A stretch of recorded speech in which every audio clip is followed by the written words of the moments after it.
The intricate narrative of the Einhorn family continues to rapidly unfold. Two maids casually gossip in the kitchen, with one mentioning she saw Lady Ottilie earlier, while the other expresses cruel surprise, questioning if the neglected girl had returned to scavenge for leftovers once again. The number 17 ominously marks a brief transition in the unfolding, tragic events. A disembodied voice sorrowfully acknowledges that mind reading is their specific, innate ability, but the pervasive, cruel sentiment from others is that possessing such a power is inherently creepy. Eavesdropping from the doorway, Ottilie overhears the maids cruelly stating that her presence is unpleasant and they absolutely do not want her to show her face, further alienating her by declaring that Lady Ayama alone is more than enough for this household. In this sprawling country, roughly 1 in 100 individuals is miraculously born with a special ability, but everyone within the Marquis Einhorn family is naturally endowed with an even rarer and more extraordinary power. An unexpected, dramatic exclamation of, "Oh my," violently startles the dark-haired girl, visibly shaking her fragile composure. Reflecting on her painful past, Ottilie realizes her unique ability only makes others profoundly uncomfortable, leading her to be utterly shunned and called a disgusting, creepy child by not just the servants, but even her own father and siblings. A maid abruptly interrupts her solitary, depressive thoughts, sharply demanding to know what she is doing hiding in such a dark corner. The cruel servant coldly remarks that she thought dust was falling from the ceiling, only to realize with disdain that it was just the neglected Ottilie. Suddenly, the radiant Lady Ayama makes a grand, theatrical entrance, cheerfully bidding a bright good day to both the fawning maids and her sister. Ayama pauses silently, her gaze dropping as she notices Ottilie sitting pathetically on the floor near the kitchen entrance. With a piercing and manipulative gaze, Ayama subtly rallies the surrounding servants to her side by asking for their unified agreement. The emboldened maids brutally inform Ottilie that her mere presence makes the food taste bad, sharply requesting that she never come to the kitchen ever again. Basking in their absolute adoration, the maids happily agree with whatever Ayama says, entirely captivated by her presence, allowing Ayama to smile triumphantly and rhetorically ask the room if her words aren't exactly right. Caught in the overwhelming, almost supernatural pull of Ayama's charm, the maids let out dazed sighs, their expressions completely and foolishly enchanted.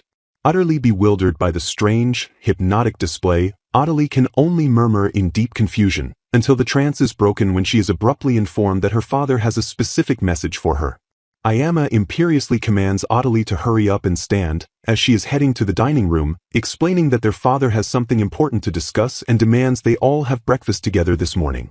Approaching the grand doors, Ayama cruelly and loudly complains about having to share a meal with someone as lowly as Ottilie, just before the heavy silence is broken by a firm knock on the door.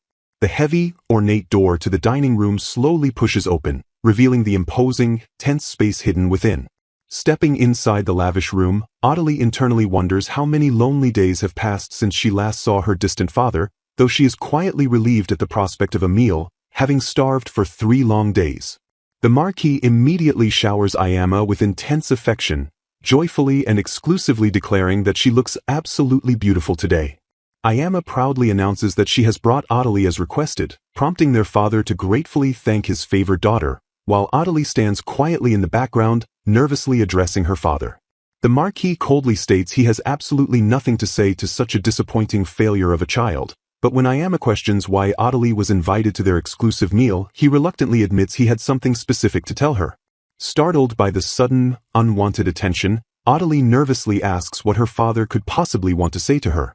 The Marquis formally announces that a grand, luxurious party will soon be held at the royal castle, shockingly dictating that the usually hidden Ottilie will be taken along to attend the prestigious event.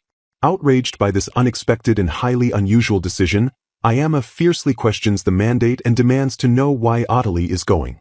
Completely stunned by the royal decree, Ottilie quietly repeats the information in a daze, unable to believe she is actually going to a party. Ayama jealously and furiously questions the sudden change in plans, indignantly reminding her father that, until now, she was always the absolute only one permitted to attend such gatherings. Ayama aggressively suggests her father should have just fabricated some convenient excuse to refuse the invitation on Ottilie's behalf, but the Marquis sighs, explaining that the host stubbornly insisted on meeting her cousin's child. Expanding on his explanation, the Marquis reveals the shocking truth that it is Her Majesty the Queen, his cousin, who specifically wishes to meet Ottilie, leaving Audley breathless and entirely bewildered. The Marquis ominously adds that a certain highly prominent individual will also be attending the gathering, dismissively admitting he doesn't fully understand the complex political motives of the situation either.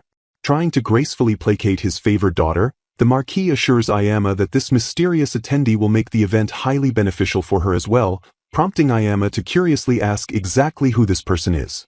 Meanwhile, Audley spirals into deep, isolating confusion, desperately wondering why Her Majesty would ever want to see someone like her, especially considering the two of them have never even formally met. The Marquis dramatically reveals that His Highness the Crown Prince, Lord Varick, will be present at the royal affair, causing an overjoyed Ayama to clasp her hands and gasp excitedly.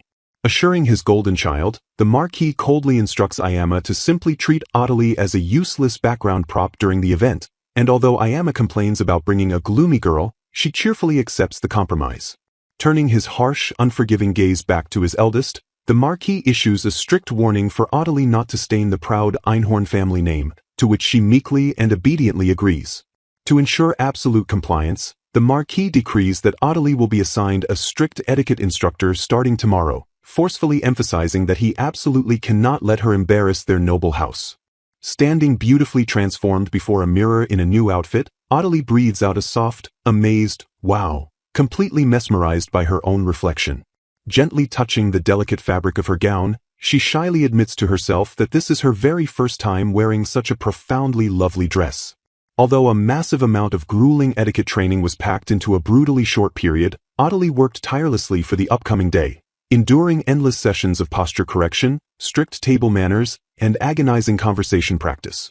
Carefully descending the grand staircase in her elegant gown, Audley desperately hopes the stunning transformation will finally make her family recognize her, right as a surprised voice calls out an "oh" from the bottom of the steps. However, her fleeting, fragile moment of hope is instantly crushed by a cruel, mocking whisper declaring the sight to be truly pearls before swine.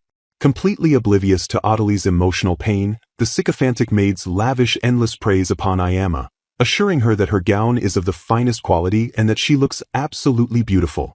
Spotting her nervous sister on the stairs, Ayama condescendingly points out that Audley is merely wearing one of her discarded, old dresses.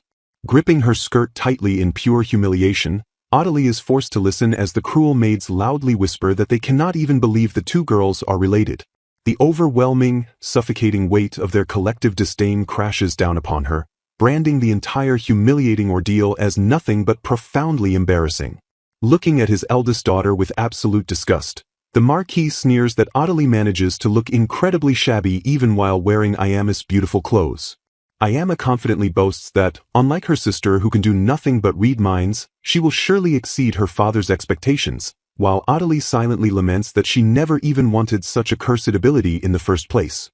The Marquis loudly praises Ayama, proudly declaring that even without a specific charm ability, her natural beauty could easily capture the prince, leaving a defeated Audley to resign herself to the heartbreaking reality that no one will ever truly acknowledge her.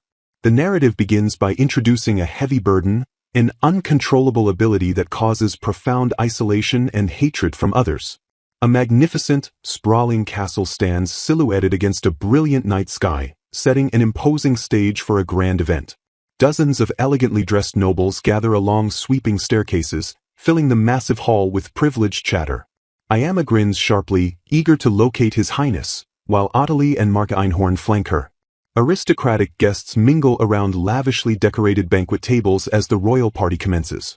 An ornate chandelier glows warmly overhead, illuminating the exquisite architecture of the vaulted ceiling. Plagued by an overwhelming influx of mental noise, Audley struggles to separate genuine voices from the crushing weight of their thoughts. Overwhelmed by the massive crowd packing the castle party, Audley looks around with nervous hesitation. Stepping forward to formally present his daughters, Marquis Einhorn respectfully commands the attention of Her Majesty the Queen. Audley freezes in total awe, immediately recognizing the regal presence of the monarch standing before her. Smiling with practiced grace, the Queen warmly greets the Marquis, delighted by his arrival. After her father offers his profound gratitude for the invitation, Audley nervously introduces herself as the second daughter. Ayama sneers silently, mocking Audley's stiff demeanor and apparent lack of proper high society etiquette. Leaning in with an overly enthusiastic, calculated smile, Ayama begs the queen to remember her kindly. Adelie flinches as she suddenly intercepts a stray thought, hearing the queen mentally cooing over a very cute young lady. Realizing the mental voice definitely belongs to the monarch, Adelie confirms her terrifying suspicion. The queen maintains a perfectly composed, radiant smile, completely unaware that her most private mind is being breached. While the queen formally welcomes them, Adelie frantically wonders if the secret praise was directed at her before quickly dismissing the absurd idea. Adelie's eyes widen in sheer horror as the political truth hits her. Peering deeper into the queen's mind, Adelie discovers that her sister Ayama is secretly wielding a dangerous charm ability. Outwardly composed, the queen notes that both daughters of House Einhorn must possess incredibly special gifts. The queen inwardly panics, realizing she may have exposed a devastating political trump card and silently begs for the secret to be kept safe. Oblivious to the mental chaos, Ayama steps forward, radiating ambition and unwavering confidence. Feigning absolute loyalty, Ayama proudly declares her wish to use her abilities for the kingdom's good, heavily implying her desire to join the royal family. Adelie shoots her sister a baffled look, astounded by the audacity of a woman casually demanding to be a bride at such a public venue. A handsome young man with a piercing, unwavering gaze silently observes the unfolding familial drama. The bold, unprompted prospect of becoming a bride hangs heavily in the tense air. The young man narrows his striking, heterochromatic eyes, assessing the sisters with careful precision. Utterly captivated, Adelie stares back, entirely distracted by the beauty of his mismatched eyes. Shattering the quiet moment, Ayama laughs cruelly and exposes Adelie's ability to eavesdrop on inner voices as horribly unrefined. Intrigued and slightly cautious, the queen asks Adelie to confirm the exact nature of her power. Ayama viciously interrupts, explaining that her sister pries into minds without seeking permission. Smiling with venomous intent, Ayama warns the queen to guard her thoughts carefully around Adelie. The surrounding nobles instantly recoil in disgust, whispering loudly about the creepy, unpleasant nature of mind-reading and urging everyone to stay away. To Adelie's complete shock, an isolated inner voice cuts through the malice, declaring her power to be genuinely wonderful. Unaware of the lone compliment, the aristocrats continue to sneer and cover their mouths in obvious fear. Prince Varric elegantly steps forward, apologizing for the commotion while coolly reprimanding Ayama for her blatant rudeness regarding greetings. Varric turns his gentle gaze toward Adelie, softly reassuring her that everything is perfectly all right. Addressing the queen as mother, Varric casually dismisses the nobles' fears, stating they harbor no thoughts that would trouble Adelie anyway. Adelie gasps, finally realizing that the handsome man defending her is His Highness himself. Moving with practiced, courtly grace, Varric gently takes Adelie's trembling hand. Bowing deeply, the prince presses a soft kiss to her knuckles and expresses his absolute pleasure at meeting her. Desperate to reclaim the spotlight, Ayama aggressively attempts to interject and force her magical charm upon him. Flushed and entirely overwhelmed, Adelie stammers out her own name in a frantic, highly respectful greeting. Varric completely ignores Ayama's desperate flailing, focusing all of his attention directly on Lady Adelie. Ayama freezes, her eyes wide with shock and fury as she realizes her powerful charm has completely failed to snare the prince. Ignoring the surrounding tension, Varric smoothly asks Adelie if she would be willing to wait and speak with him. Adelie hesitates anxiously, terrified of the social repercussions of stepping out of line before her ambitious older sister. Offering a warm, inviting smile, Varric suggests they step away to get some food and talk slowly. Mark Einhorn sternly commands a furious Ayama to stand down, forcing her to accept that His Highness has clearly made his choice. A massive architectural column anchors the grand hall as guests mingle in the background. Prince Varric sincerely apologizes for taking Adelie away so suddenly, explaining there were private matters he didn't want Lady Ayama to overhear. Readily agreeing to take their leave, Adelie stammers a nervous excuse to Her Majesty before following the prince. Sitting together at a candlelit table, Varric asks if she noticed that damage was miraculously minimized during the recent coup and frontier flood. Lowering his voice, Varric reveals the incredible secret that his mother possesses the rare ability to see the future. Adelie realizes this power isn't publicly known and nervously wonders why His Highness would trust her with something so classified. Varric explains that countless incidents were prevented and lives saved solely because of Her Majesty's precise visions. Leaning forward slightly, he admits that he wanted to speak with Adelie to determine exactly what kind of person she truly is.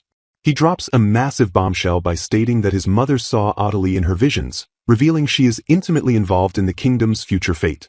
Stunned by the revelation, Adelie asks if that is the real reason she was invited, which Varric confirms before insisting he must ask her something else first. Varric's expression darkens as he asks if she is living a normal life, noting the disturbingly cruel way Lady Ayama speaks of her. Adelie tenses up in shock as Varric bluntly cuts to the chase and asks if she is even eating properly. Unable to meet his piercing gaze, Adelie looks down in heavy silence as the weight of her domestic abuse hangs in the air. Varric speaks with gentle earnestness, promising that it is all right and vowing he won't let anything bad happen to her. He presses gently to find out the root of her suffering, asking directly if her father or Lady Ayama is the main cause. Trembling under his kindness, Adelie finally confesses that her isolation stems from her terrifying ability to hear people's inner voices. She recounts how the servants grew to hate her and eventually stopped bringing her food, forcing her to eat alone in her room to escape their mental insults. Drowning in self-blame, Adelie admits she always believed it was her own fault for not being stronger, convinced a normal girl wouldn't have been hated. Adelie gasps in total bewilderment, her eyes widening as Varric interrupts her spiral of guilt. Staring back with fierce, unwavering conviction, Varric firmly declares that her self-hatred is completely untrue. His voice hardens with anger as he states it is completely abnormal and wrong for the Marquis and Ayama to force her to fetch her own meals. Overwhelmed by the sudden validation, a single tear slips down Adelie's cheek as her emotional walls finally crumble. She weeps silently, reflecting on the tragic reality that she had spent her entire life believing she was the one at fault. Gazing at her with profound empathy, Varric gently reassures Lady Adelie once more that she has done absolutely nothing wrong. The delicate atmosphere is suddenly shattered by the sharp click of an approaching footstep echoing across the marble floor.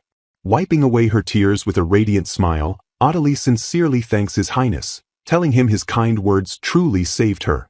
A sharp, venomous voice abruptly calls out Lord Varric's name, instantly destroying their private sanctuary. Adelie whips her head around in sheer terror as her older sister rudely intrudes upon their secluded table. Ayama marches up to the table with an imposing, jealous glare, staring down at her trembling sister while Varric remains perfectly composed. Feigning polite innocence, Ayama asks if she may finally greet His Highness, while internally raging at Adelie for daring to monopolize him. Smiling with calculated sweetness, Ayama smoothly lies and claims she has always wanted to speak with Lord Varric. Discarding all etiquette, Ayama aggressively lunges forward and forcefully seizes Varric's hand in a desperate bid for control. Pure panic seizes Adelie's mind as she watches her sister's bold assault, frantically wondering what she should do. Ayama stands triumphantly holding the prince's hand, fully intending to steal his life and affection with her dark power. Forcing intense eye contact, Ayama unleashes her magical ability and silently commands Varric to be charmed by her. Sweating with anxiety, Adelie realizes she must quickly find a way to warn the prince without directly exposing her sister's dangerous secret. To her utter shock, Adelie intercepts a perfectly calm thought from Varric, noting that Ayama's power is merely a mind confusion type of ability. Varric's sharp eye glints with calculating intelligence, completely unaffected by the magical assault attempting to breach his mind. Still holding Ayama's hand, Varric mentally reaches out and casually asks Adelie if his tactical assessment is correct. Turning his head slightly away from Ayama, Varric casually asks Miss Adelie out loud what she thinks of the situation. He nonchalantly remarks that an ability this aggressively strong could easily be classified as brainwashing rather than simple charm. Oblivious to his absolute resistance, Ayama formally states it is an honor to meet him, while Varric politely returns the hollow greeting. Ayama's confident smile falters as she internally panics, wondering why her surefire charm isn't working immediately. Varric firmly maintains his grip, displaying an unbreakable composure that betrays absolutely no sign of being compromised by her magic. Ayama desperately rationalizes that there is no outward change in His Highness yet because his expressions are notoriously hard to read. Pushing forward with her desperate act, Ayama loudly exclaims how happy she is to finally be in his glorious presence. Varric smoothly deflects the aggressive advance, commenting that he has heard a lot about her and calling her a charming woman. Ayama's colossal ego swells as she takes the compliment at face value, completely missing the dangerous, mocking double meaning behind his words. Batting her eyelashes, Ayama arrogantly wonders if she appears charming in his eyes, smugly believing her power is finally taking root. Observing her desperate, repeated attempts, Varric silently deduces that her ability strictly requires making eye contact multiple times to fully brainwash a target. The young woman stares in utter bewilderment, realizing something completely unexpected has just occurred. She finally pieces the puzzle together, deducing that the magical charm doesn't originate from the object itself to enchant its target. Frustration boils within her as she wonders why Lord Valric isn't groveling for her affection like everyone else usually does. Suddenly losing her balance with a startled cry, she tumbles directly into Lord Valric's waiting arms. Realizing her current manipulative strategy is failing miserably, she urgently resolves to close the physical distance between them. Feigning a sudden bout of dizziness, she leans heavily into his chest and breathlessly thanks him for his timely assistance. Her deceitful act is abruptly derailed when she is met with a completely baffling and unexpected reaction. Valric swiftly shuts down her advances, firmly suggesting she return home immediately to rest her supposedly serious ailment. Ignoring her desperate pleas to wait, Valric orders a guard to inform Mark Einhorn that the unwell Miss Ayama is being sent home. He coldly adds that he has pressing matters to conclude before arranging a carriage for her immediate departure. Desperate to stay by his side, she quickly backpedals, insisting her dizziness was fleeting and assuring him she is perfectly fine to avoid being treated like a contagion. Enraged by his blatant dismissal, she silently fumes at the unbearable humiliation of being treated like a mere nuisance. From the sidelines, the dark-haired observer jolts in sheer terror as she witnesses the disastrous scene unfold before her eyes. Seething with arrogant indignation, Ayama decides she refuses to waste another second on someone who turned out so poorly. Amidst the chaotic tension of the room, Valric gently grasps the dark-haired girl's hand to offer quiet physical reassurance. He softly prompts her with a single word, silently confirming that everything will be fine now that he is intervening. Stunned by the physical contact, she marvels at how his touch instantly silences her sister's overwhelming inner monologue. As a guard firmly escorts the protesting Ayama away, the girl realizes this newfound mental silence must be the prince's unique power at work. Valric tenderly assures her there is nothing left to fear, promising that as long as they touch, the intrusive voices will remain blocked out. Gazing up at his confident smile, she deduces that his ability isn't just immunity, but the absolute control over how other powers affect him. The profound and staggering implications of the prince's extraordinary gift begin to dawn on her completely. Reading her enlightened expression, he gives a gentle nod of confirmation to validate her incredible theory. She realizes he can intentionally share his immunity, nullifying Ayama's charm while selectively allowing her own telepathy to connect with him. Overwhelmed by the infinite potential of his power, she deeply regrets never considering that mind reading could be utilized in such diverse ways. Filled with awe, she praises his masterful control over blocking her sister's thoughts, contrasting it deeply with her own terrifying lack of discipline. Settling onto a sofa nearby, Valric surprises her by confessing that he actually despised his own abilities during his childhood. A fleeting shadow of past sorrow crosses his sharp features as he silently reflects on those difficult early years. He explains how he eventually chose to stop brooding, prompting her to realize that even royalty suffers under the heavy weight of such gifts. Intrigued by his personal transformation, she asks how he managed to pivot his mindset and change his path so drastically. With a radiant smile, he reveals his simple but brilliant strategy of compensating for his own flaws by gathering talented individuals around him. His profound wisdom strikes her deeply, leaving her wide-eyed and silently captivated by his unshakable resolve. Despite his comforting words, a heavy wave of inexplicable anxiety suddenly clenches tightly around her heart. A bittersweet longing washes over her as she painfully admits her deep envy for anyone fortunate enough to be acknowledged by His Highness. Mustering every ounce of her courage, she calls out his name with a newfound sense of quiet determination. She makes a firm, unbreakable vow to face her own insecurities and forge herself into a much stronger person. With trembling hope, she asks if she might be allowed to stand by his side once she has finally proven her true worth. Beaming with genuine warmth, Valric enthusiastically accepts her promise and eagerly anticipates the day she returns to him. He graciously extends his open hand toward her, sealing their heartfelt promise with a deeply inviting gesture. She reaches out and firmly grasps his hand, cementing the profound emotional connection blooming rapidly between them. A breathtaking, unburdened smile finally graces her face as she enthusiastically accepts his supportive vow. The prince abruptly blurts out a sincere compliment about her cuteness, leaving her completely bewildered by the sudden romantic shift in tone. A tense silence falls as Valric freezes in place, sharply realizing the embarrassing weight of the sweet words that just slipped from his lips. Mortified by his own bold confession, he slaps a hand over his mouth as a deep crimson blush violently takes over his entire face. The girl stares back in stunned silence, utterly confused by the usually composed prince's sudden and dramatic fluster. Frantically trying to recover his composure, she assumes he was just trying to cheer her up, while he apologizes profusely for carelessly dropping his guard. Peeking shyly through his fingers, he confesses that his accidental outburst was humiliating precisely because it was his genuine, unfiltered truth. Her heart hammers wildly in her chest as the staggering realization hits that his sweet compliment wasn't a joke at all.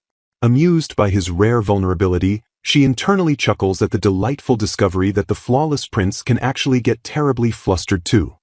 He continues to sulk in adorable embarrassment while she watches him with a newfound, tenderly blooming affection. Gripping her dress with a heart full of yearning, she earnestly prays for the day she will be worthy enough to stand by Lord Valric's side once more. Basking in the morning sunlight streaming brightly through her bedroom window, Adelie sits up in bed and fondly reflects that the previous night felt exactly like a wonderful, fleeting dream.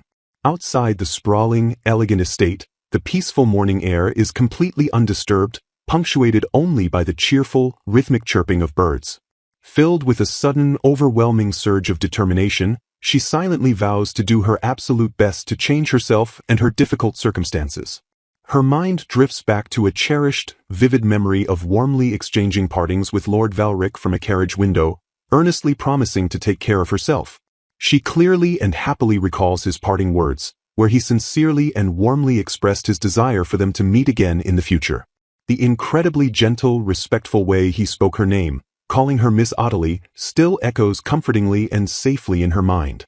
Snapping back to the daunting present, Adelie hesitates slightly before bravely pushing open the heavy door to face her harsh reality. Bolstering her own courage, she firmly resolves that she will not lose, deciding she must survive this ordeal to proudly stand before Lord Valric once more. Organizing her thoughts with newfound clarity, she decides her first crucial steps will be to maintain her health by eating properly and attempting to successfully communicate with the household servants. Mustering her composure and standing tall, she steps forward and formally announces her return to the notoriously hostile household. Her vicious sister immediately confronts her with a condescending sneer, explicitly expressing disbelief that she actually had the audacity and cheeky nerve to come back.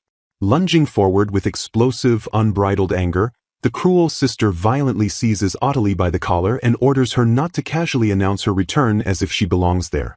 Seething with venomous jealousy, Ayama shrieks fiercely at Adelie, warning her not to get arrogant just because His Highness deigned to greet her publicly.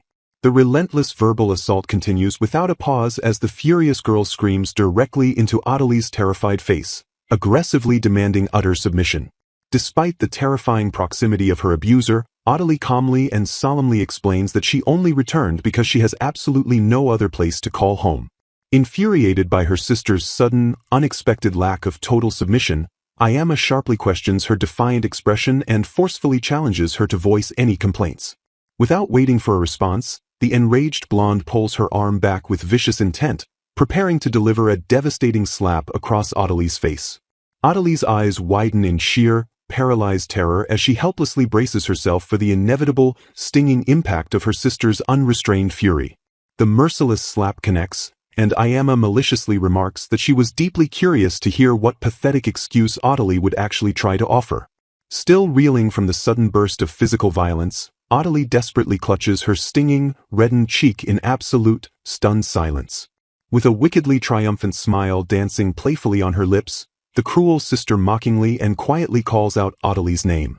Leaning in with a genuinely sinister glint in her eye, Ayama challenges Adelie to reveal what happens next, questioning if she truly understands why her magical charm completely failed on His Highness. Unleashing a horrific torrent of emotional abuse, she cruelly declares that absolutely no one in the household, including their father and older brother, considers Adelie to be actual family. Flaunting her twisted, grandiose ambitions, the blonde sister arrogantly proclaims it is completely obvious she will simply charm that irritating prince and force him to blindly obey her every command. Clenching her fists with terrifying, delusional conviction, She vows to break the noble prince's spirit and forcefully make him kneel before her in submission. Tossing her head back with a manic, unhinged laugh, she proudly fantasizes about him begging on his hands and knees to make her his beloved princess. Utterly bewildered by her sister's completely deranged and blatantly treasonous plot, Adelie can only stare back in horrified, wide-eyed confusion. Instantly triggered by Adelie's lack of awe, Ayama's smug, victorious expression violently twists back into a dark snarl of unhinged, violent fury. Furious that her grand vision isn't being respected, she viciously berates Adelie as a useless good-for-nothing who has absolutely no right to talk big. Screaming fiercely at her sister to know her absolute place, the abusive girl aggressively shoves Adelie, drawing a sharp, pained gasp from her terrified victim. Despite the physical assault and her overwhelming fear, Adelie fiercely resolves in her heart that she will never allow this monster to harm His Highness. The situation brutally escalates into terrifying physical violence as Ayama chokes her with terrifying strength, leaving Adelie desperately struggling to breathe properly. Suddenly, the tense, suffocating atmosphere of the room is abruptly pierced by the sharp, authoritative sound of rapid footsteps echoing loudly down the hallway. Gasping desperately for precious air, Adelie's tear-filled eyes shift toward the sudden commotion, a tiny spark of desperate hope igniting within her chest. Squeezing her eyes shut against the agonizing pain, she weakly braces herself, silently praying for a miraculous intervention to save her from her sister's unrelenting wrath. The abusive sister immediately freezes in sheer, unadulterated panic, completely horrified to find the prince himself standing unexpectedly in their home. Standing tall in the doorway with an aura of absolute, unwavering authority, Valric calmly announces that he has come specifically to pick up Miss Adelie. His sharp, calculating gaze immediately softens with profound concern as he notices her battered state, gently and quietly asking if she is okay. Reaching out with undeniable, heartfelt tenderness, he acknowledges her visible pain, his voice laced with a dangerous undercurrent of protective fury. Overwhelmed by his miraculous and incredibly timely arrival, tears freely spill down Adelie's face as she breathes his name in stunned, grateful disbelief. Dropping protectively to one knee beside the battered girl, Valric turns a frigid, uncompromising glare toward Ayama and explicitly demands to know what she was doing to her. Attempting to clumsily mask her rising panic with a sickeningly sweet smile, Ayama arrogantly insists this is a private family matter and angrily demands to know what the servants are doing. Frantically trying to regain control of the disastrous, rapidly unraveling situation, the blonde sister rudely deflects, questioning why royalty is intruding upon their home at such an unusual hour. A sudden, horrifying realization violently strikes Ayama, and she completely loses her composure, shrieking in absolute terror as she wonders exactly how long he had been listening to her treason. Fixing her with a gaze of absolute ice, Valric turns her own cruel logic against her, stating that since she doesn't consider Adelie family, his protective actions are none of her business. He ruthlessly exposes her vile deception by explicitly quoting her own deranged threats, proving beyond any doubt that he heard her vow to magically charm him into making her a princess. Completely ignoring the stuttering, horrified sister, the prince gently turns his full, undivided attention back to Adelie and softly asks if she has the strength to stand up.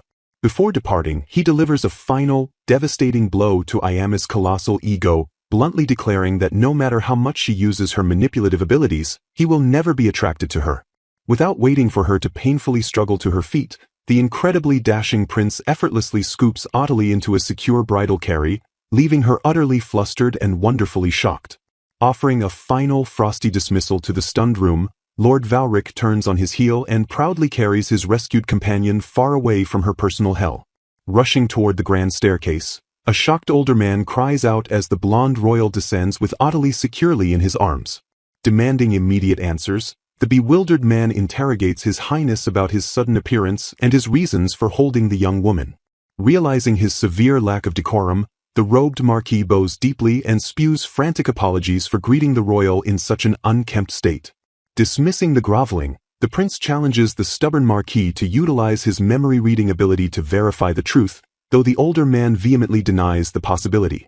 Refusing to believe Ayama capable of cruelty, the marquis listens in absolute disbelief as the royal explains he rescued Adelie after she sustained injuries from Ayama's violent hand. Standing in silent melancholy, Adelie watches the tense exchange as the prince formally declares his intention to take her away as his assistant. Scratching his head in profound confusion, the struggling father stammers out a desperate question regarding Audely's exact destination. Jolting with sudden shock, Audely gasps in wide-eyed disbelief at the unprecedented offer to become a royal aide. Lunging forward to halt the proceedings, the frantic Marquis begs the prince to pause his rash decision. Grasping for any logical argument, the father firmly insists that the helpless girl has absolutely nowhere else to go. Radiating a chilling stoicism, the unwavering prince silently observes the older man's pathetic attempts at persuasion. Scrambling to tarnish her reputation, the Marquis boldly claims that Audely lacks the proper education for such a prestigious role. Pushing his precarious luck, the desperate man declares that hiring such a fool would bring massive disgrace, pleading with the royal to reconsider. Slicing through the frantic excuses, the prince coldly commands the man to let her go, leaving the Marquis completely paralyzed with confusion. Staring down at her trembling legs, Audely experiences a sudden epiphany, realizing this royal encounter has forged a brand new path for her deeply hated magical ability. Swallowing her lingering anxiety, the young woman mentally vows to permanently abandon her past self in a desperate bid to finally love who she is. Gazing at a cluster of pure, blooming flowers, she whispers a determined affirmation to forge ahead despite her overwhelming fears. Piercing the tense atmosphere, the prince casts a softening, intensely observant glance toward the resolute girl. Mustering every ounce of her hidden courage, Audely firmly declares that she will abandon her home and accompany His Highness. Sealing the life-altering pact, the quiet trio gathers outside the sprawling estate near a waiting royal carriage. Steeling her fractured nerves, Audely fully accepts that her ultimate fate is now irreversibly decided. Acknowledging the monumental shift in her reality, she prepares her heart to bid a final, permanent goodbye to the only house she has ever known. Turning her head slightly over her shoulder, the young woman casts one last, emotionally charged look at the familiar manor. Agreeing to formalize the abrupt extraction, the Marquis promises to swiftly provide the prince with the necessary written details. Locking his icy gaze onto the anxious father, the royal confirms he has thoroughly calculated this move and harbors zero intention of retracting his audacious proposal. Freezing in pure terror, a wave of intense shock washes over the older man's pallid face as the absolute finality of the situation crashes down upon him. Channeling a sudden surge of unseen, mystical energy, the prince subtly raises his hand to cast a discreet but powerful spell. Placing a surprisingly reassuring hand on the older man's trembling shoulder, the noble orders him not to worry and boldly accepts full responsibility for the abduction. Gripping his skull in a sudden, agonizing burst of clarity, the shattered Marquis wails in pure despair over the horrific mistakes of his past. Collapsing heavily to his knees by the carriage wheel, the tormented father groans in blinding pain, instantly drawing a worried gasp from Audely. Sizzling through the quiet morning air, the potent magical interference actively shatters the dark, long-standing mental manipulation plaguing the older man's mind. Peering up with devastated, tear-filled eyes, the broken Marquis forces out a trembling, deeply heartfelt apology to his highly estranged daughter. Reeling from the unprecedented display of paternal affection, Audely stares wide-eyed and frantically demands to know what exactly just happened. Shifting through the distorted remnants of altered memories, brief flashes of a charming sister and the stoic prince weave through the clearing magical atmosphere. Blinking in severe, dizzying disorientation, the older man mutters nonsensically to himself, completely baffled by his own sudden outburst of raw emotion. Stepping cautiously toward the kneeling, confused figure, Audely softly asks her father to explain what is suddenly the matter. Brushing off his highly erratic behavior, the Marquis weakly apologizes for being absent-minded while the prince watches the scene unfold silently from the carriage steps. Rapidly connecting the mystical dots, Audely deduces that the royal just nullified a sinister brainwashing charm that had ensnared her father for years. Igniting a fragile ember of hope within her battered chest, the girl joyfully realizes her father might never have truly resented her from the bottom of his heart. Remembering the fleeting microsecond his traditionally harsh gaze softened into genuine, unbridled remorse, she feels a profound and healing shift in her soul. Blinking away welling tears, Audely breaks into a radiant smile, completely overwhelmed by the profound happiness triggered by that tiny sliver of familial affection. Leaving the oppressive estate far behind in the dust, the ornate royal carriage rumbles smoothly down the quiet, sunlit country road. Settling into the rhythmic ride, the prince outlines their immediate itinerary, instructing her that she must formally greet each castle department upon arrival. Gesturing with calm authority, he promises to escort her directly to her new personal quarters the very moment they breach the royal grounds. Shattering the suffocating formal tension, the prince casually calls out to her as their legs nearly brush together on the plush carriage seats. Locking onto her nervous frame, he directs a piercing yet unusually gentle gaze toward his highly anxious new companion. Flushing a deep, vibrant crimson under his intense scrutiny, Audley stammers out a breathless, incredibly nervous acknowledgement.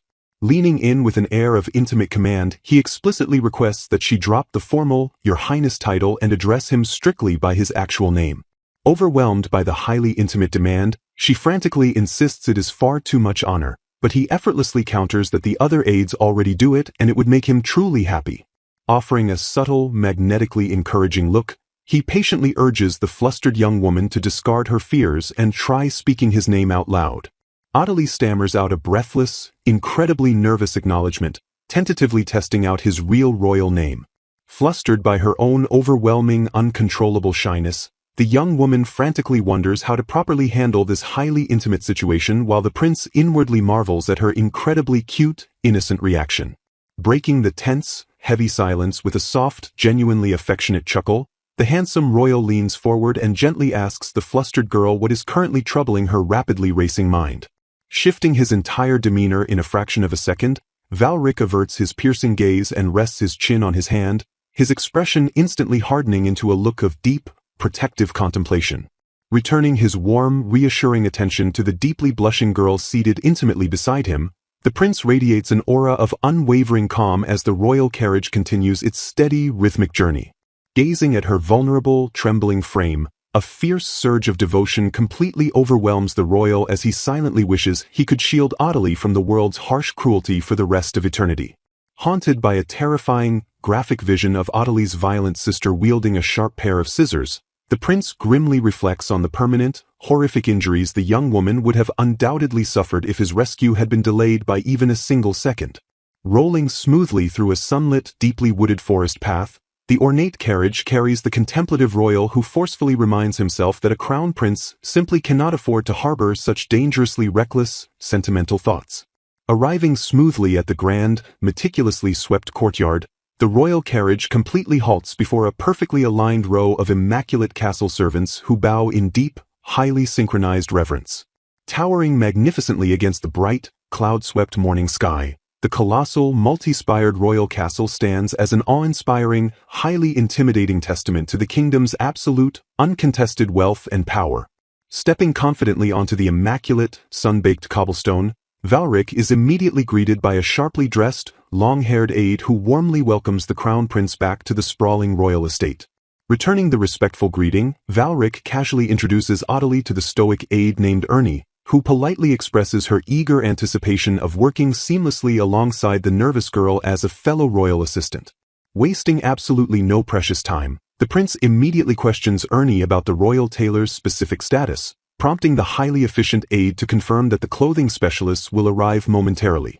Firing off a rapid succession of highly specific logistical inquiries regarding castle-wide notifications, the Marquis's official documents, and Audley's employment contract, Valric receives flawless, immediate confirmations from his perfectly synchronized aide. Observing the rapid-fire, flawlessly executed exchange in pure awe, Audley marvels at the aide's incredible kindness and profound consideration for managing the immense royal workload so perfectly. Smiling warmly at his highly dependable subordinate, Valric explains that Audley's highly anticipated arrival will finally relieve the massive, crushing burden of continuous work that has constantly weighed Ernie down. Blinking rapidly in utter, completely paralyzed confusion, Audley suddenly realizes that the incredibly stoic aide possesses a surprisingly feminine voice, completely shattering her initial assumptions about their true identity.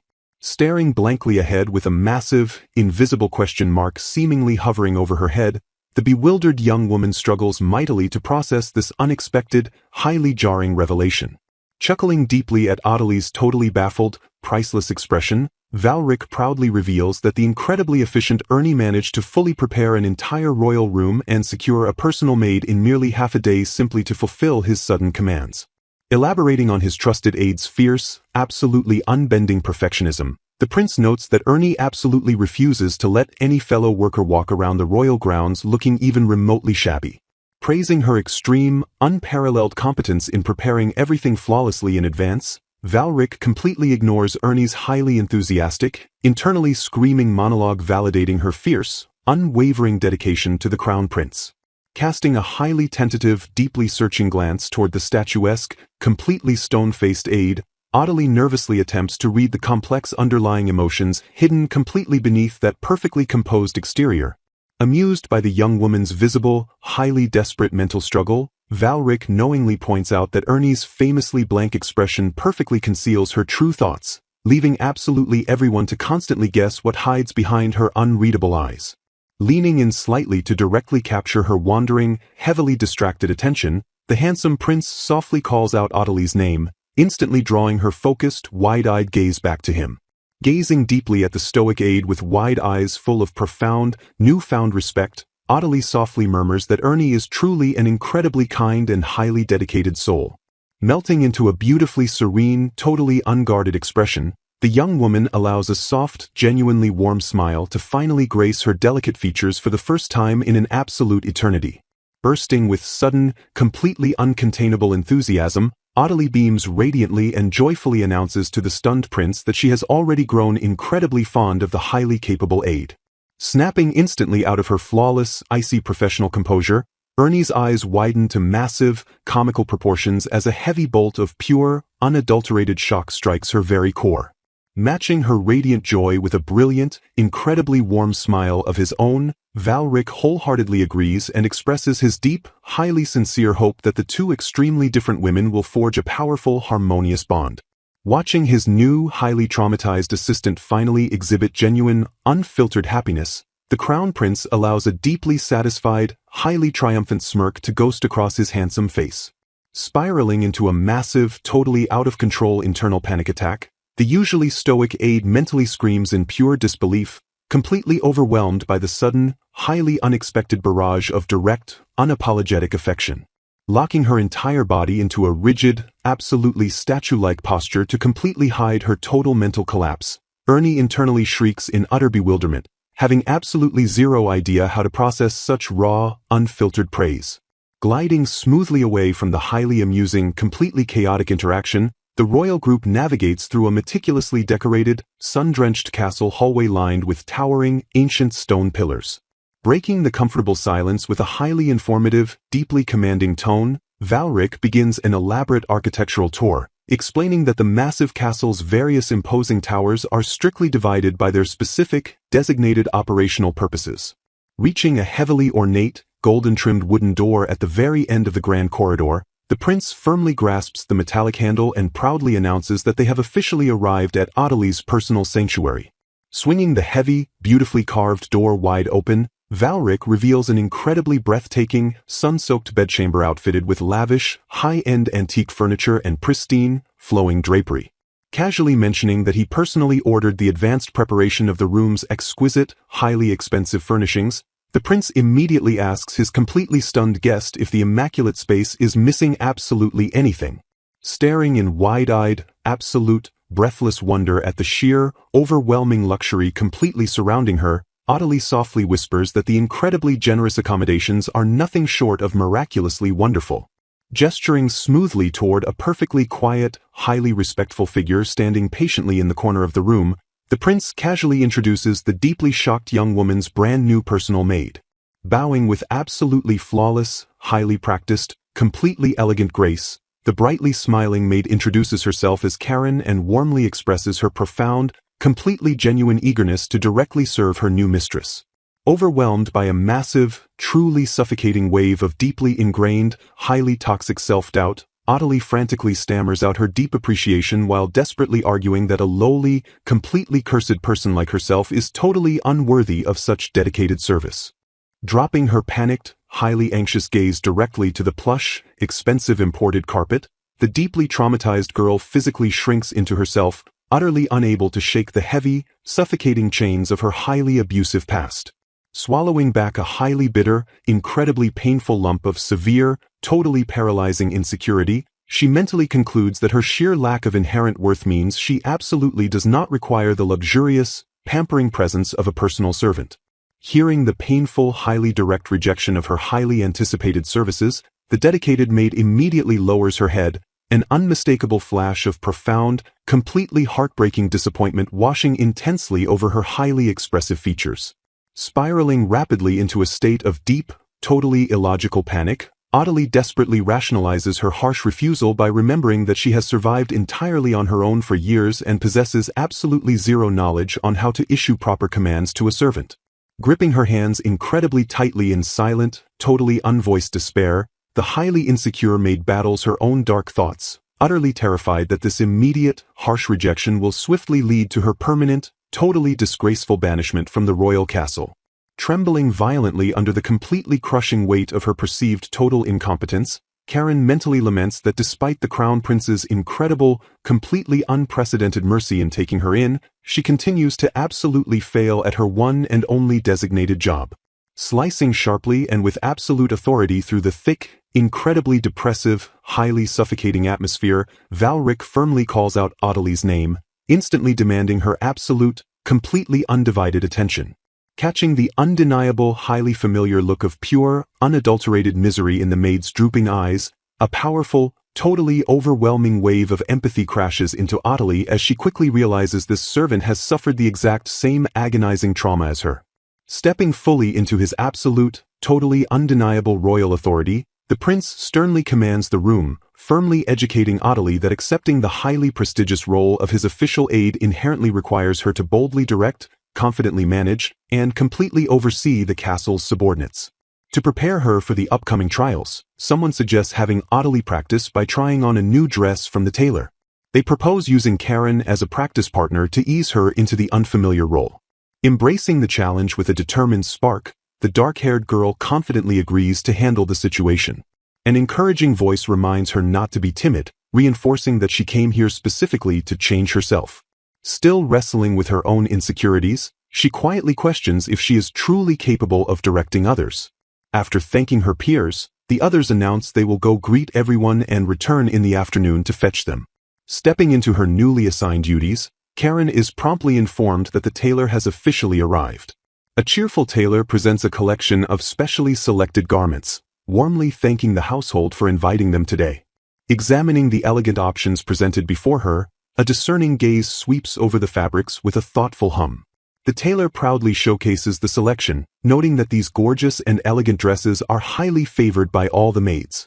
Stepping up to advocate for her friend, Karen politely rejects the lovely dress because it doesn't quite match Lady Ottilie's image, asking to see other options instead.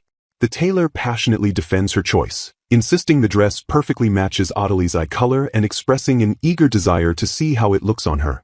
Pivoting her strategy to accommodate their tastes, the tailor quickly reveals a line of designs that lean toward a more girlish aesthetic. Conceding to the tailor's enthusiastic urging, Ottilie agrees to try the garment on so they can properly adjust the size. With preparations complete, an attendant announces their arrival as they prepare to enter Valric's private domain. Confirming their location at Valric's office, the guide warns Ottilie to be careful since it is quite a distance from her own room. The grand architecture of the sprawling castle looms overhead, showcasing majestic archways and elegant chandeliers.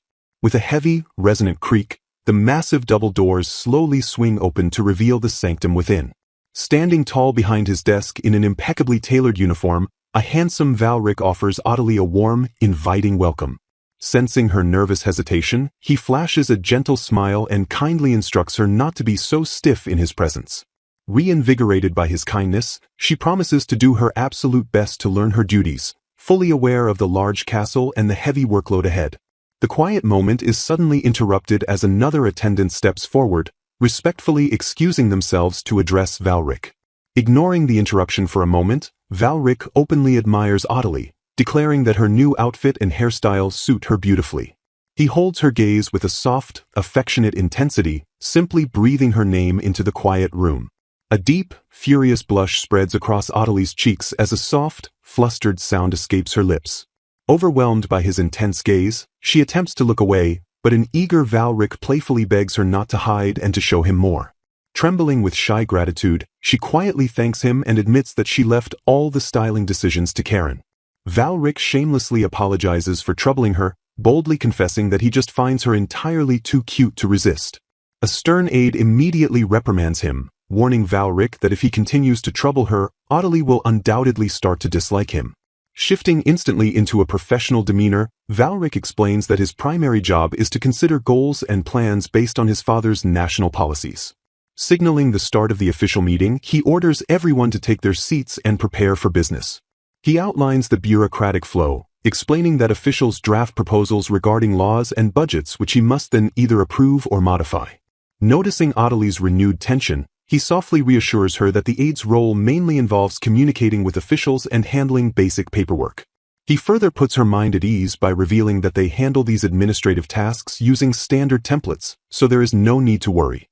Acknowledging that the workload can be overwhelming, he emphasizes that the true key to success is efficiently handling a large number of tasks. Detailing his wider responsibilities, Valric notes he attends ceremonies and handles diplomatic relations, while his aides are left to proofread the drafted letters. The atmosphere suddenly shifts from politics to deeply personal matters as Valric heavily sighs, admitting he needs to seriously choose a marriage partner. The scratch of a fountain pen abruptly halts on parchment, freezing the room in a sudden, breathless stillness. Ottilie stares blankly ahead, her eyes blown wide as the shock of his unexpected declaration washes over her.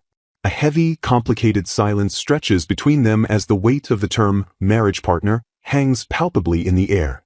Utterly bewildered, Ottilie confesses she thought he already had someone, prompting his admission that he is a blank slate and hasn't chosen yet.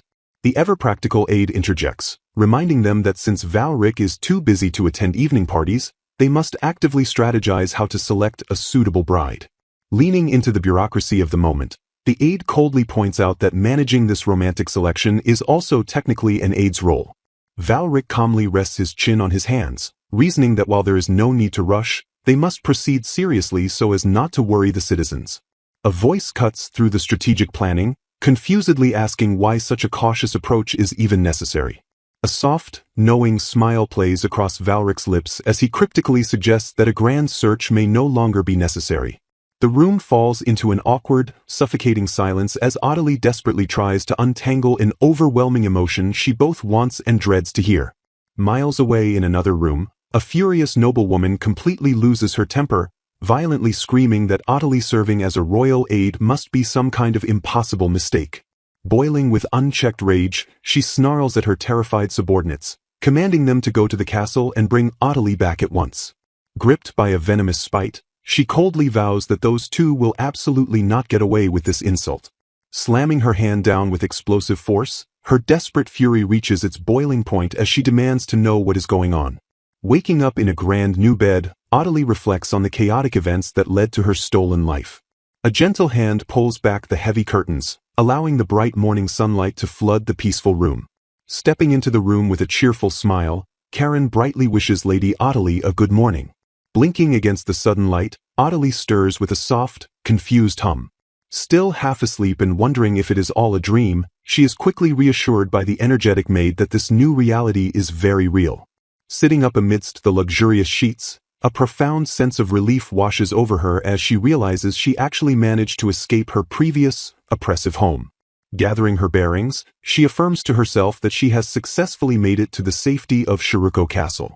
Karen gently asks how she slept after such a tough first day of work, prompting Ottilie to gratefully admit that the soft bed gave her a sound night's sleep. Despite the lingering exhaustion, she cheerfully recalls how much fun she had exploring the sprawling castle grounds. Shifting to the morning routine, Karen insists on getting her properly dressed, to which Ottilie thankfully accepts the help. Observing her mistress closely, Karen notes that Ottilie looks a bit pale and warns her that the schedule is only going to get busier.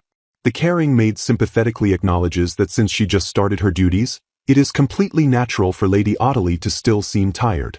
Recalling the endless walking between departments and the pressure of not offending her superiors, Ottilie quietly admits that the physical and mental toll is definitely real. Touched by the maid's deep consideration, Ottilie watches as Karen skillfully applies a brighter blush and lipstick to cleverly mask the underlying fatigue. Knowing the dining hall will be crowded and overwhelming, the thoughtful maid suggests having a quiet breakfast right there in her room instead. A sudden memory surfaces of Valric advising her to slowly let her body adapt, warning that interacting with too many people at once will exhaust her mind. Remembering his gentle reminder that having some time alone is crucial, she realizes the profound truth in his words. Yielding to the wisdom of both her maid and her lord, she gracefully plops down onto an elegant sofa. Deciding to prioritize her well-being, she agrees to take her morning meal in the room while Karen eagerly rushes off to prepare it. Staring out the large window, she lets out a soft sigh, finally relishing a rare moment of solitude after 2 incredibly hectic days. Slapping her cheeks to banish the remaining grogginess, she confidently hypes herself up for the day ahead. Stepping forward with renewed purpose, the delicate ruffles of her skirt sway above her sharply styled heels. Clenching her fists with quiet resolve, she promises herself to do her absolute best moving forward. Arriving before the massive, ornate doors of the office, her previous wave of motivation suddenly crashes into a wall of intimidating reality. Clenching her fists in a display of sheer willpower, she reminds herself that she specifically decided to become stronger and braver for Valric's sake. Refusing to let anxiety win, she firmly commands herself not to stumble or freeze up at the very start of her new life. Despite her internal pep talk, her heart pounds violently in her chest as the sheer weight of entering the official workspace makes her incredibly nervous. Suddenly, a familiar, smooth voice breaks her spiraling thoughts as Valric leans in close from behind, playfully asking if she intends to actually go inside. Jolting in utter shock, her eyes widen as the sudden proximity of the charming lord sends her heart racing even faster. Stuttering his name in a flustered panic, she is met with a soft chuckle and a warm, affectionate morning greeting from the amused royal. Hastily attempting to explain her presence, she stammers out that as a newbie, she felt obligated to arrive much earlier than everyone else. Valric gently interrupts her anxious rambling, pointing out that while he appreciates the effort, she really does not need to push herself to arrive this early. Leaning in closer, he playfully teases her dedication by noting that there is still quite a bit of time left before the official workday even begins. Softening his gaze, he smoothly confesses that he intentionally came early specifically because he guessed she would do the exact same thing. Struck entirely speechless by his charming admission, a deep blush overtakes her face as she processes that he changed his schedule just for her. An eager, breathless affirmation escapes her as the weight of his undeniable affection sinks in.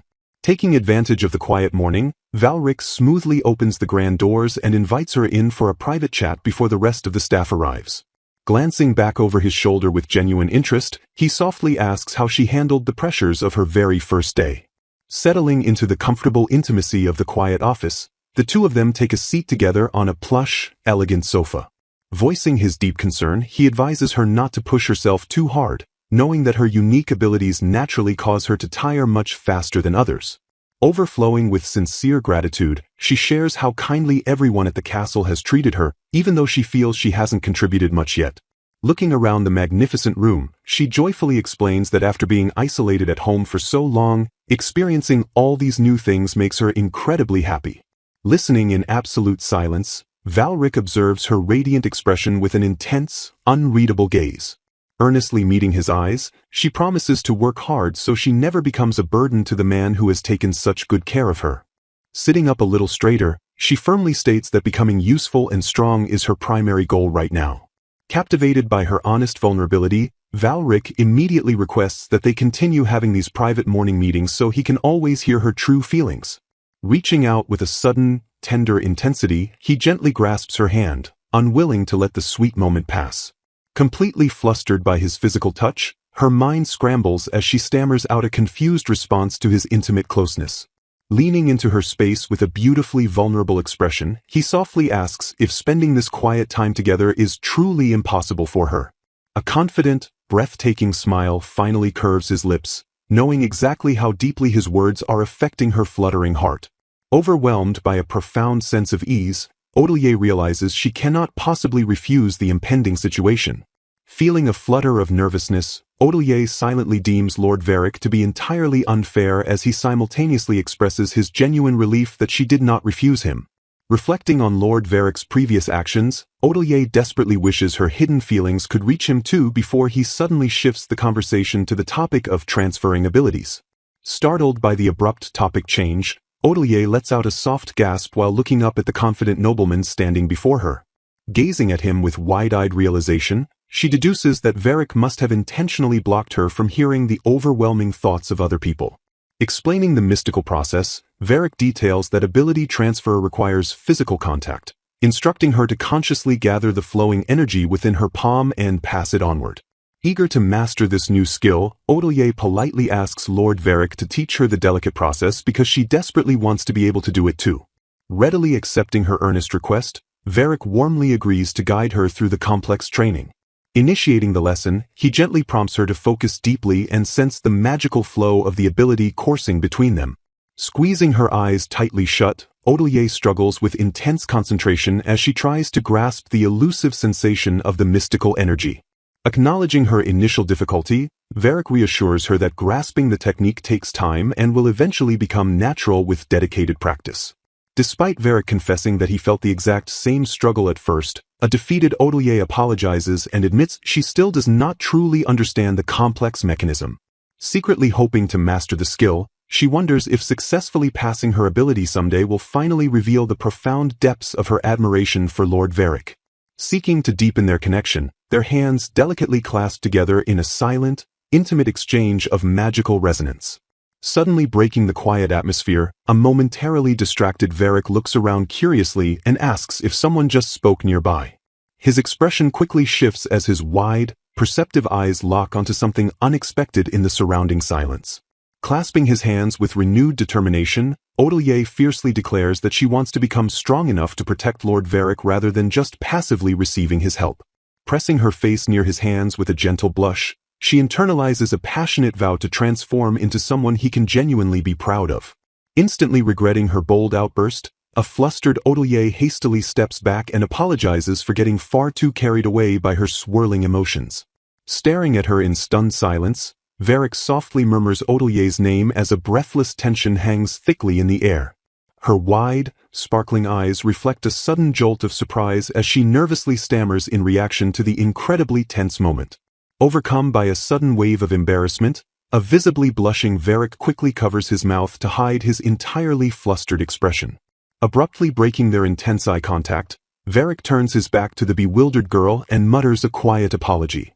When a confused Odelie asks what he means by his sudden apology, Varric cryptically deflects by stating it is a secret while noting she still has much to learn. Swiftly shifting the focus back to her professional duties, he firmly announces that Odelie will officially begin her demanding work that very day. Standing nervously before the gathered staff, she introduces herself as Odelie Einhorn and bows deeply while promising to do her absolute utmost for them. The elegantly dressed male staff members immediately welcome her with warm smiles and enthusiastic applause, encouraging her to do her best alongside them. Nodding obediently to her new superiors, Odelie listens carefully as she is instructed that her very first priority must be to gain comprehensive knowledge. As the rest of the busy staff is ordered to commence their daily tasks, a supervisor gestures for Odelie to follow him to her designated study area.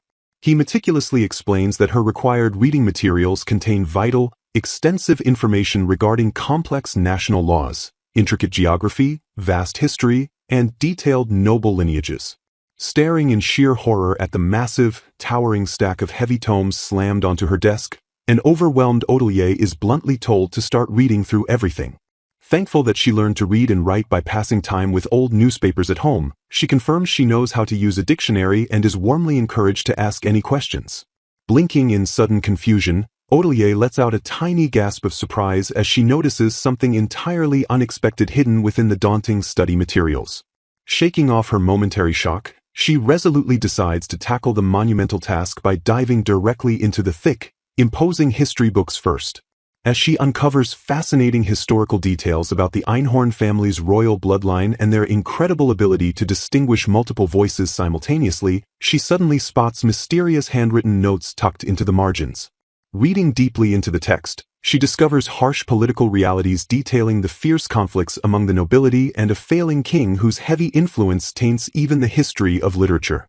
Analyzing the passionate, handwritten warnings that such dark history must absolutely not be allowed to repeat, she slowly begins to suspect the true identity of the secret author. Jumping slightly in her seat, an astonished Odelie spins around to find Lord Varric casually revealing that he personally studied with that exact same history book. Still reeling from his sudden appearance, she listens as the elegant nobleman politely inquires if she is making satisfactory progress with her difficult, extensive studies. While Varric encourages her to do her absolute best and playfully begs his strict attendant for a tiny break, the stern subordinate quickly reminds him that they are rapidly running out of time. Observing the gentle interaction with a heavy sigh, the bespectacled attendant strictly complains that Lord Varric is being far too lenient with his brand-new protégé. Leaning in incredibly close to point out his old, hand-drawn pictures and emotional notes in the margins, Varric causes Odelier's heart to hammer wildly in her chest. The attendant then confesses that he originally intended to provide brand-new books, but Lord Varric stubbornly insisted on giving Odelier his own personal copies instead. Revealing the astonishing depth of Varric's dedication, the attendant explains that the master was neatly summarizing notes in these very books until just yesterday, urging her to use them with the utmost care. Clutching the precious book like a guiding signpost to her future, a deeply moved Odelier proudly vows to do everything in her power to meet Lord Varric's high expectations. Feeling a profound surge of warmth, she finally realizes that he is genuinely serious about raising her potential and will always be there to guide her steps. Basking in the overwhelming happiness of his steadfast support, her quiet reverie is suddenly interrupted by a polite request to prepare a new stack of important documents. Enthusiastically accepting the task, Odelier is immediately praised for her beautiful, meticulous handwriting, proving to her superiors that she is a highly trustworthy worker. A few days later, the towering, majestic silhouette of the Grand Castle stands proudly against the sprawling, cloudy sky as time steadily marches onward. Astonished by her incredible speed, Varric mentions hearing from Erne about her progress and asks in pure disbelief if she truly finished reading the massive mountain of complex documents already. Lord Varric cheerfully greets Odelier with a warm good morning, noting that she is working hard again today. Beaming with a bright smile, Odelier explains that she wanted to learn her work quickly because discovering new things is so incredibly fun she couldn't stop reading even in her room. Acknowledging her efforts, Varric gently reminds her to rest, prompting Odelier to promise she will properly relax on her day off tomorrow. Varric warmly agrees that taking time to rest is very important too. Noticing the dark circles under her eyes, Varric kindly reprimands her that while eagerness is good, she absolutely must get enough sleep, causing a flustered Odelier to apologize.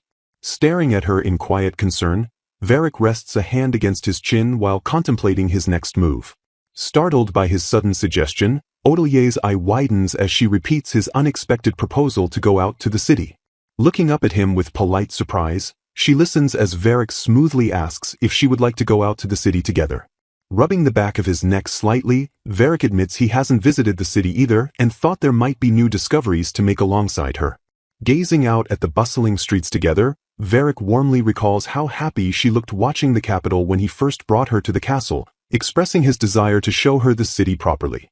The gentle breeze rustles her hair as she silently processes his incredibly thoughtful invitation. Blushing intensely with wide, sparkling eyes, Odelier freezes in shock as Varric asks for her thoughts on the proposal. Clasping her books to her chest with a brilliant smile, Odelier enthusiastically accepts the invitation and begs to go with him. Their gazes lock in a moment of tender, unspoken connection. Smiling softly with genuine relief, Varric gently covers his mouth and sincerely thanks her. Overwhelmed by her swirling emotions, Odelier holds a blushing cheek and internally panics that going out together makes her heart feel like it might burst. With her heart pounding loudly in her chest, she agrees to wait for him as Varric promises to pick her up around noon. Looking forward to their outing, Varric casually mentions that since it is a special date, she should dress nicely. Odelier abruptly turns around in sheer, panicked disbelief. Unaware of the internal chaos he just caused, Varric calmly walks away toward the library shelves. Covering her mouth in total shock, a deeply flushed Odelier mentally screams over the realization that they are going on an actual date. A romanticized vision of the two of them dressed elegantly flashes through her mind as she imagines the incredible charm of their impending date. Remembering his explicit instruction to dress up nicely, she reflects on the gravity of yesterday's invitation. Realizing she must put in far more effort than she does for work, a stressed Odelier groans in frustration while digging through her options. Sitting defeated on the floor, she desperately agonizes over what she should possibly wear to meet his expectations. Popping her head into the room, Callan the maid cheerfully greets her and notes that Odelier is up surprisingly early for her day off. Stepping into the room, Callan explains she came to help because Odelier seemed a bit off last night and she wanted to ensure her first weekend was restful. Catching sight of Odelier's flustered state, Callan slyly deduces the situation and asks if she is going out with someone. Odelie admits she is going out this afternoon and desperately begs Callan for help picking an outfit, which the eager maid happily accepts. Covering her face in agonizing embarrassment, Odelie's intense reaction instantly confirms to a delighted Callan that this is definitely a date. The word date rings heavily in the air as Odelie reels from the overwhelming pressure. Sitting on the bed, Odelie nervously asks for advice on appropriate attire, makeup, and hairstyles, while Callan analytically questions if the mystery person is a superior from her department. Calling upon her expertise, Callan masterfully decides to emphasize Odelie's neat and clean look by pulling her hair up for elegance and applying slightly heavier makeup. Clasping her hands together with professional determination, the maid declares they will aim for a completely different impression than her usual work days. Grateful for the rescue, Odelie sincerely thanks Callan as the enthusiastic maid announces they will start with the makeup. Later outside, Varric smiles warmly and thanks a beautifully styled Odelie for coming to meet him. Looking absolutely stunning in her new hat and dress, Odelie politely returns the greeting and insists she should be the one thanking him. Observing her closely, Varric notes that her atmosphere is entirely different today, prompting Odelie to nervously ask if he means her clothes. He steps closer, quietly admiring her transformed appearance. Staring at him with a hint of confusion, Odelie suddenly realizes she cannot hear his internal thoughts at all. Glancing down slightly, she anxiously wonders what he truly means by her looking different. Varric clarifies that her clothes, hairstyle, and makeup are a refreshing departure from her usual work appearance. Leaning in with a gentle smile, Varric asks if she wants to know exactly what he thinks of her new look, which she eagerly confirms. Catching her off guard, Varric softly expresses his relief that she has finally come to feel comfortable around him. He offers her an incredibly warm, affectionate smile that melts away the remaining tension. He confesses that because she utterly hated her ability to hear thoughts when they first met, he was carefully blocking his own to avoid confusing her unnecessarily. Looking fondly at the surprised girl, he suggests that perhaps his careful blocking is no longer necessary. Sitting beside him in the carriage, Odelie admits she has started to care less about the thoughts of others lately, noting she feels unafraid even in crowded places because she no longer truly hears them. Lowering her head slightly, she softly agrees that he is completely right about her newfound peace. Turning to Lord Varric, she calmly reflects that everyone simply lives in their own independent world. As aides focus on documents or their fiancés, Odelie sits at her desk, letting their inner voices flow past her. Though initially bewildered by the constant thoughts, her heart and ears have finally grown accustomed to the noise. Recalling an earlier conversation, she looks puzzled and wonders how she is different today. Taken aback by a sudden compliment, she listens as he clarifies that while she is always cute, today she looks especially charming. Startled by the praise, she suddenly remembers something important and calls out to Lord Varric. Lord Varric offers to explain his feelings for 3 hours straight, prompting her to frantically decline the exhausting proposal. Confessing that he has been eager to compliment her all day, he leaves Odelie wondering if those are his true feelings. He reveals that an aide used their ability to change his appearance, surprising Odelie that someone possesses such power. Taking a closer look, she finally notices that the color of his eyes is completely different from usual. He explains that he simplified his clothes and hid his heterochromia to conceal his royal status, accepting her compliment with a smile. Shifting the conversation, he turns to Odelie and mentions that he has a special request for her as well. Leaning in closer, he asks for a secret arrangement just between the two of them, which she readily accepts. He asks her to casually call him Rick for the day, leaving her utterly flustered by the overly familiar nickname. Panicking internally about the icy fury of Ms. Ernay if she uses a nickname for the Crown Prince, she listens as he points out that his real name stands out too much. Looking at her with an earnest expression, he gently pleads with her to accept his request. Stepping outside together, Odelie stares in awe at his handsome, simplified disguise under the bright daylight. Nearby, heavily armored knights stand guard to ensure the area remains secure. Rick reveals he brought her here specifically to see a structure built to wish for peace following a string of devastating plagues.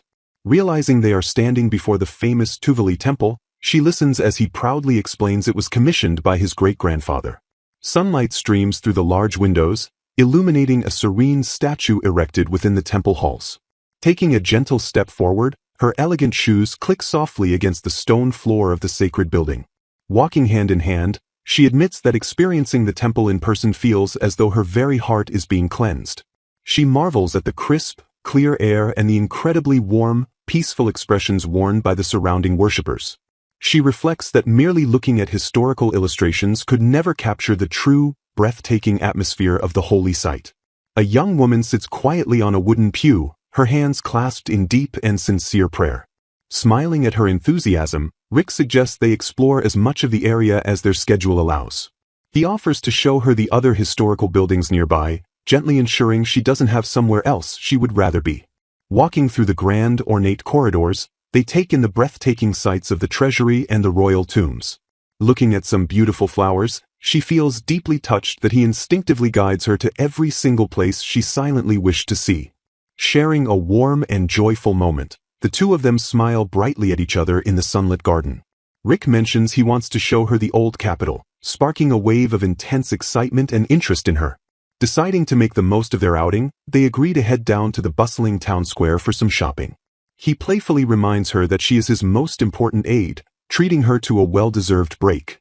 As the vibrant town square finally comes into view, Odalie expresses her eager anticipation for the busy market.